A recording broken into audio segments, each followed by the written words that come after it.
Bon là ça va, vous voyez, le travail de caméra s'est amélioré depuis le début du concours. Il y a moins de vide, donc ça va. Ça va, là c'est pas mal. Là. C'est vraiment au début, c'était un peu catastrophique. Ah, peut-être que c'était catastrophique parce qu'ils se disaient, ils savaient pas quoi faire vu que les écrans buggaient.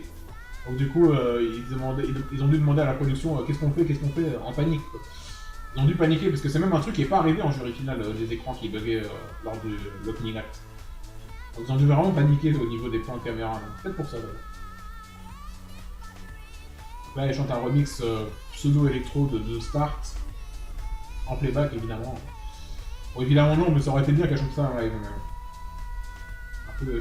Même sur place, j'étais un peu déçu. Je me suis dit, ouais, bon, ouais, ok, tu chantes ça en playback. T'aurais pu faire un effort, quoi. L'Ange Junior 2014 n'est pas le meilleur également, parce que les intervalles actes, ils sont bons, hein, ils sont bons, mais ils sont pas non plus exceptionnels. Il n'y a pas de Zlata ou de Nevic, il n'y a pas de gros invités, il n'y a pas... tout simplement, il n'y a même pas Conchita Wurst. Bon, elle est venue une semaine après pour la finale nationale, et je l'ai vue, ça a complété parfaitement cette Heure de Junior. Donc elle a chanté Rise Like a Phoenix et Heroes, donc extrait de son futur album qui à l'époque n'était pas sorti. Donc ça a complété, mais je pense que voilà, Conchita Wurst, alors peut-être qu'elle voulait pas, ou pour des raisons de planning, elle pouvait pas être là à l'Eurovision Junior. Mais bon, c'est relativement dommage quoi. J'aurais bien aimé l'avoir sur place quoi. À la place de quoi d'ailleurs, une question. Je suis pas sûr qu'on aurait pu remplacer grand chose en fait. La Common Song, hashtag Together. Ouais, mais remarque, hashtag Together, du coup, quel est l'intérêt de son existence si on la retirait? Je sais pas. Non, mais c'est bien comme ça. De toute façon, on a vu Conchita sur la chaîne de Laurence Junior une semaine après, lors de la finale nationale maltaise. J'ai eu ma dose, donc je me plains pas, franchement. C'était un bon complément, ça fait une belle quinzaine Eurovision. Je suis très content après mon voyage à Malte, c'est vraiment satisfaisant. J'étais vraiment content, c'était une excellente expérience sur place. J'ai visité Malte, hein, le junior est venu en bonus de mon séjour. Et j'étais vraiment très content. Quoi. Vraiment une expérience évidemment à renouveler dès que possible. Vraiment.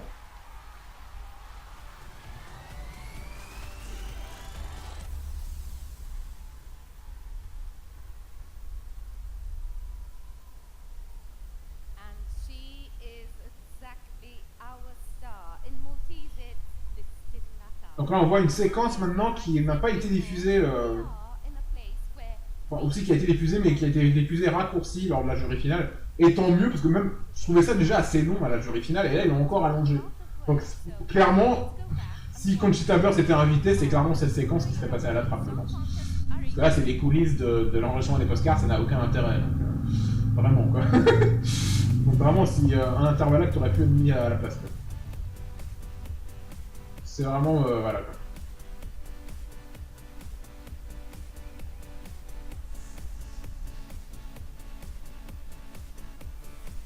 On a même l'impression qu'ils ont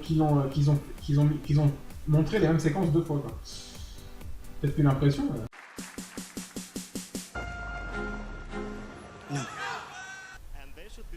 C'est Vladislav Yakoyev. Donc là, vous reprenez mon podcast.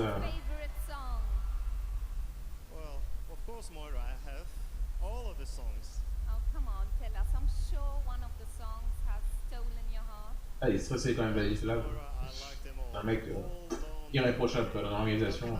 Pareil pour Luke Fischer notamment. C'est des mecs franchement que je respecte beaucoup. Quoi. Vraiment un travail. C'est grâce à eux notamment que le Junior Junior est encore organisé. Quoi. Parce qu'en 2012, il y avait un énorme doute. Je croyais même à l'époque que c'était la dernière année du concours junior. Et finalement, ils l'ont relancé comme en 2013 de manière exceptionnelle. Et c'est là qu'on s'est rendu compte que le Junior ne mourra sans doute. En tout cas, il mourra sans doute pas avant son 20e anniversaire, c'est sûr et certain. Voilà, là on a le kit jury, vous allez vite comprendre pourquoi c'est dérangeant, surtout avec beaucoup de 100% jury. Là, il y a l'Australie qui va arriver cette année, en 2015. Et c'est un 100% jury, donc il devrait supprimer le kit jury, vous allez vite comprendre pourquoi. Kid Jury qui d'ailleurs porte très mal son nom parce que les membres du Kid Jury sont des adolescents, donc ça porte très mal son nom. C'est un peu comme l'Eurovision Junior quelque part, il porte mal son nom. Ça a l'énorme défaut de spoil le gagnant dès le premier vote en fait, vu qu'il est toujours dans le top 2, et vu que le Kid Jury est une fusion de votes de 16 adolescents, de 16 pays différents, qui ressemble fortement au vote du classement global des jurys, parce qu'ils votent dans la même salle, ils sont au même endroit. L'adolescent de chaque pays est à côté des 5 personnes qui sont membres du jury, adultes. Donc c'est un énorme spoil, ça a été vérifié chaque année, et c'était carrément ridicule ça, cette année, parce que là on sait, voilà, ah ok, l'Italie a gagné, vu qu'on sait déjà que la chanson de Malte ne peut pas gagner le concours, parce que c'est trop, recherché pour le junior, enfin voilà, c'est pas adapté au vote du junior, même si c'est une excellente chanson, c'est pas typique de ce qui gagne l'Eurovision Junior. Voilà, donc merci de le confirmer, merci de tuer le suspense. Si encore c'était la Bulgarie et non Malte qui avait obtenu les 10 points du jury, là il y aurait eu un vrai suspense, parce qu'on sait pas, hein. On n'aurait pas su qui avait gagné. Voilà. Même si on s'est très vite rendu compte que la Bulgarie, au bout de 3 votes, n'allait pas gagner non plus parce qu'elle a obtenu trop de points relativement faibles tout de même. Voilà. Voilà, 12 points à l'Italie. Déjà que en plus le kit jury ne sert à rien à partir d'un certain nombre de participants, et il aurait dû être retiré dès l'an dernier. Hein. Donc dès le concours de Malte, parce qu'à partir de 16, le vote est assez représentatif avec 16 pays, donc pas besoin d'un vote bonus 100% jury, sauf si l'Arménie et l'Azerbaïdjan participent dans la même édition, car ça peut tuer les chances de victoire de ces deux pays qui se donnent 0 points d'office, hein, ils s'échangent 0 points. Donc ça aurait, d'ailleurs notamment, ça aurait empêché notamment l'Arménie de gagner le concours Eurovision Junior 2010 par exemple. Voilà. Bref, voilà, le kit jury n'a aucune raison d'être au-dessus de 15 participants, donc supprimez-le. Voilà, demande à l'UR, supprimez-le, c'est ridicule. Quoi. Allez, retour au vote. Ah, ça, alors qu'il y avait un doute en 2012. En 2012, on était passé à un seuil critique où il y avait moins de. Où il y avait genre 9 pays confirmés, quoi. Donc ils avaient vraiment eu du mal à attirer. Parce qu'il y a beaucoup de pays de l'Est, on est d'accord. Il y avait certains pays de l'Ouest, mais il n'y a pas l'intérêt dans tous les pays non plus, quoi. Parce qu'il n'y a pas beaucoup. Finalement, l'Eurovision, il y a qu'un nombre restreint de pays qui prennent. Non seulement qui prennent ça au sérieux, mais voilà, qui sont vraiment à fond. Une participation à l'Eurovision Junior est un bon indicateur de l'intérêt porté à l'Eurovision en général, quoi, par intérêt. Donc c'est pas étonnant de retrouver la Russie parmi les participants réguliers, je précise. Donc la Serbie ne compte pas. Enfin, bon, même si la Serbie est un participant sérieux de l'Eurovision adulte. Hein. Le bien des Pays-Bas est un grand pays de l'Eurovision Junior, par exemple, qui participe chaque année depuis le début. La Belgique aussi l'était jusqu'en 2012. Mais voilà, pour moi, un pays de l'Ouest qui participe à l'Eurovision Junior, c'est vraiment une preuve d'intérêt. Donc ne participent que les pays qui montrent finalement un intérêt au concept même de l'Eurovision, que ce soit de l'Est ou de l'Ouest. Hein. Évidemment, les pays de l'Ouest sont la bienvenue. Et ils ont tous leur chance, évidemment, contrairement à ce que disent les mauvaises langues, comme d'habitude, qui n'y connaissent rien. Bon, c'est les mêmes qui ne connaissent rien à l'Eurovision. Des personnes qui ne connaissent rien à l'Eurovision adulte à la base, on ne peut pas s'attendre à ce qu'ils disent des choses pertinentes sur l'Eurovision Junior dont ils n'ont sans doute jamais entendu parler déjà. Donc. La première chose que les beaufs qui ne connaissent rien vont dire sur le Junior quand ils entendent parler du concept, c'est ah, c'est Junior, il y a des gamins, ah, Berk. Les mecs qui ne connaissent rien au concours Junior, quoi, c'est terrible. Alors que c'est des adultes qui composent et qu'au niveau de l'organisation, vous l'avez vu hein, évidemment, au niveau de l'organisation, c'est exceptionnel. C'est à la fois exceptionnel et c'est extrêmement mature. C'est mature, c'est pro, c'est bien organisé. Techniquement, bon, évidemment, techniquement, c'est pas aussi irréprochable que l'Eurovision, hein, comme on l'a vu au cours de cette soirée. Mais globalement, ils font un travail exceptionnel. Quoi. Donc c'est la même chose, mais en plus petit, en plus modeste. Quoi. Et apparemment, ça suffit à ne pas attirer les pauvres qui agitent des drapeaux à l'Eurovision adulte, parce que la plupart ne viennent pas à l'Eurovision junior. Et c'est aussi en grande partie pour cette raison que moi je m'y rends. Parce que pour moi, voilà, l'Eurovision, c'est pas du sport. Si vous voulez faire ça, vous allez dans un stade de foot. Et là, c'est justifié parce que ce qui se passe sur un stade à l'Eurovision, dans un match de foot, n'a aucun intérêt. En fait, je vais vous expliquer un peu. Le football, c'est des gens qui se réunissent autour d'une activité qui n'a a priori aucun intérêt, c'est des gens qui tapent dans un ballon. Et ils arrivent à donner de l'intérêt par la sociabilisation, etc., par le fait d'agiter des drapeaux et de faire les beaufs en même temps dans des actions complètement banales. Voilà, c'est la sociabilisation du pauvre, quoi. tout simplement. Sans être méprisant ni quoi que ce soit, mais voilà. Il y a le foot pour les gens qui veulent faire ça, laissez l'Eurovision tranquille. L'Eurovision, c'est pas un concours de pays, c'est un concours de chansons. Le problème, c'est que l'UER aussi fait rien pour que. Enfin, si, ils font des choses, mais ils font pas. Ils pourraient faire encore mieux pour que ce soit encore moins vu comme un concours de pays et plus comme un concours vraiment de chansons. Quoi. Parce que là, vous voyez, la Bulgarie donne 8 points à Chypre, mais elle donne pas 8 points à Chypre, elle donne 8 points à la chanson chypriote, c'est pas la même chose. Là, pareil, elle donne 10 points à Tuplimo Grande Amore, quoi. Là, on a Samarin qui vote, évidemment 12 points à l'Italie. Alors voilà, ça, anecdote amusante, c'est que si Samarin est une chaîne qui est possédée à 50% par la RAI. RAI étant la chaîne participante pour l'Italie. Et donc, clairement, si l'Italie participe, Samarin participe quasiment automatiquement. Et cette année, si Samarin n'avait pas voté, l'Italie n'aurait pas gagné l'Eurovision Junior, ils auraient perdu au tie-break face à la Bulgarie.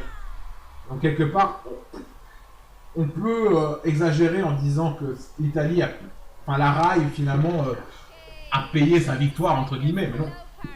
Ben voilà, l'Italie, la RAI ne va pas se priver d'avoir 2 chansons au concours et d'avoir donc Samarin, un jury de Samarin qui lui est plus favorable quand celle-ci envoie une bonne chanson digne de la victoire.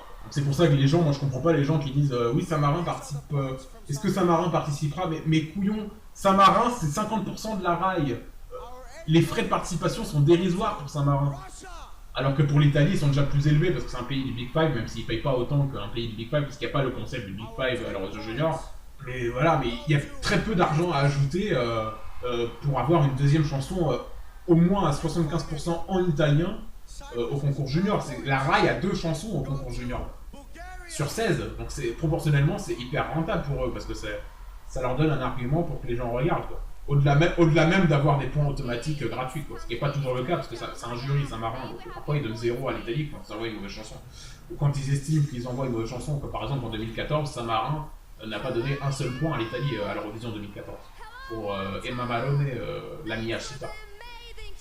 C'est pas non plus automatique, mais ça reste un avantage globalement. Ça reste un 100% jury, mais voilà. Là, Tuplimo Grande Amore, c'est typiquement une chanson qui pourrait être au Sanremo, quoi. Donc il n'y a aucune raison que Samarin ne donne pas des points à l'Italie. Mais c'est ça qui leur a fait gagner, quoi. Évidemment, le vote des jurys également, parce que c'est un 50-50. 12 points à l'Arménie de la Géorgie, hein, sans blague. No shit, bon. Mais le 50-50, je le critique pas. À l'Eurovision Junior. Si vous lisez mon blog, vous savez que je suis complètement contre le 50-50 à l'Eurovision adulte. Mais à l'Eurovision Junior, ça passe pour 2 raisons. C'est qu'il y a moins de votants du public. Même pour 3 raisons. Il y a moins de votants du public. Depuis 2014, l'IER estime que tous les télévotes sont valables, même s'ils ne seraient pas considérés valables dans le passé. Maintenant, ils sont tous considérés valables, même s'il n'y a pas assez de votes, pour vraiment donner un poids au public.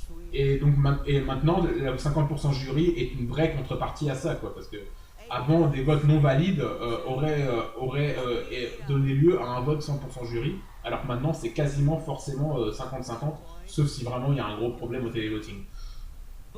Comme ce qui est arrivé en Slovénie, il me semble, et à Saint-Marin, qui de toute façon n'aurait jamais assez de votes, de télévote, même avec cette règle. C'est assez marrant de le voir un an après. Je l'ai vu à Malte, voilà. 8 points à l'Arménie et 10 points à la Bulgarie, pardon. Pays-Bas, 12 points, voilà, entre fans d'Eurotrash, on se comprend. Hein. Même si les Netherlands cette année c'était du bon Eurotrash, mais vous voyez les goûts un peu. Là c'est un peu du 50-50. Voilà, 50-50 est plus fiable à l'Eurovision Junior, et encore plus donc depuis qu'ils ont la Sofia. Elle, je l'ai vue à Malte. Et ça, je l'ai revu récemment à la finale nationale, finale 2015. On dit go to. Hein. Ça, c'est une faute récurrente sur les votes de l'Eurovision, d'ailleurs j'en parlais tout de suite. C'est que les gens disent 10 points goes to, mais non, on dit go to parce que c'est un pluriel. Goes, c'est pour un singulier. C'est he goes, they go. C'est une règle de base de l'anglais. Et c'est une faute qu'on entend souvent à l'Eurovision.